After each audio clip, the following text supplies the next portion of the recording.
Bonjour, morning brief du 7 novembre 2011. Une deuxième journée dans le rouge pour la bourse de Tunis avec un indice qui perd 0,5%, 17,09% de hausse depuis le 1er janvier 2018. Les banques ont perdu 0,67% lors de la séance d'hier, 1,38% pour les assureurs. L'ensemble des sociétés financières perdent 0,67% et les services financiers 0,27%. Donc c'était une journée vraiment difficile. En plus, il n'y avait pas de volume sur le marché ou de peu de volume, 2,8 millions, des volumes vraiment très faibles pour la bourse de Tunis. À peine 2,8 millions de dinars de volume échangé sur la cote, dont 419 000 sur BNA, avec une transaction étranger de presque 297 000 dinars, SFBT 257 000 dinars et les ICF 164 000 dinars. Pour ce qui est des hausses, Eurocycle reprend des couleurs et affiche une hausse de 4,59%. Servicom continue et poursuit sa reprise, 4,28% de perf. Selim 3% et Simpar 2,98%.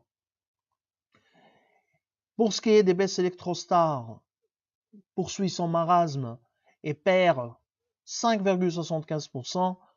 UADH, après quelques journées dans le vert, accuse une perte de 4,14%.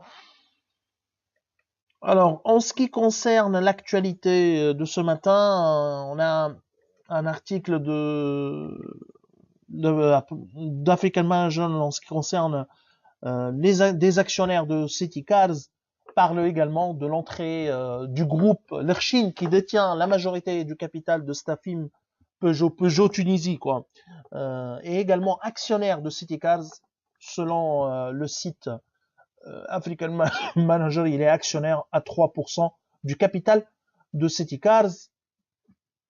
Après l'annonce de l'entrée dans le capital de City Cars des actionnaires de Poulina, et non pas Poulina, on le répète encore une fois parce qu'on a vu ça sur les sites qui circulent, que Poulina est entré dans le capital, donc c'est pas vrai. Poulina n'est pas actionnaire de City Cars, mais plutôt les actionnaires de Poulina sont actionnaires également de City Cars, donc c'est hors périmètre PGH. C'est ce qu'on a comme actualité, sauf bon, c'était l'actualité d'hier, d'hier le matin, durant la matinée, en ce qui concerne l'inflation. L'inflation se maintient stable à 7,4%. Par contre, en rythme séquentiel, c'est-à-dire en rythme mensuel, l'indice des prix à la consommation a progressé de 1,1%. D'ici la fin de l'année, on devrait terminer autour de 7,5% d'inflation, qui est un niveau très élevé, mais qui est inférieur aux attentes du FMI. Donc ça, c'est c'est une bonne nouvelle. C'est en ce qui concerne l'inflation. Autre actualité concerne, cette fois-ci, c'est un peu d'aspect politique et non pas la Tunisie avec le désastre qui est en train autour du remaniement ministériel et le fait qu'on comprend rien de ce qui se passe actuellement au niveau du remaniement. Là, en ce qui concerne la politique maghrébine, en fait, pour la première fois, le roi marocain Mohamed VI, dans son discours lors de la fête de la Marche verte du 6 novembre,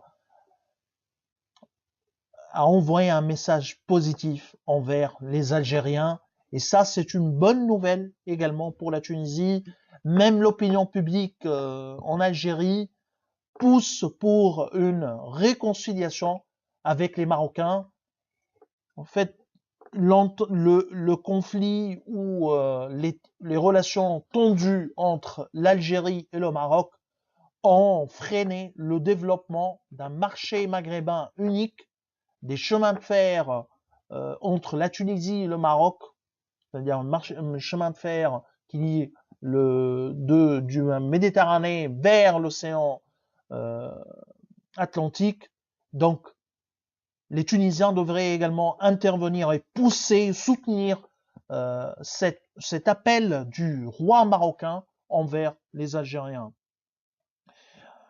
C'est tout ce qu'on a pour ce matin. Je vous remercie pour votre attention et on vous donne rendez-vous pour demain. Au revoir.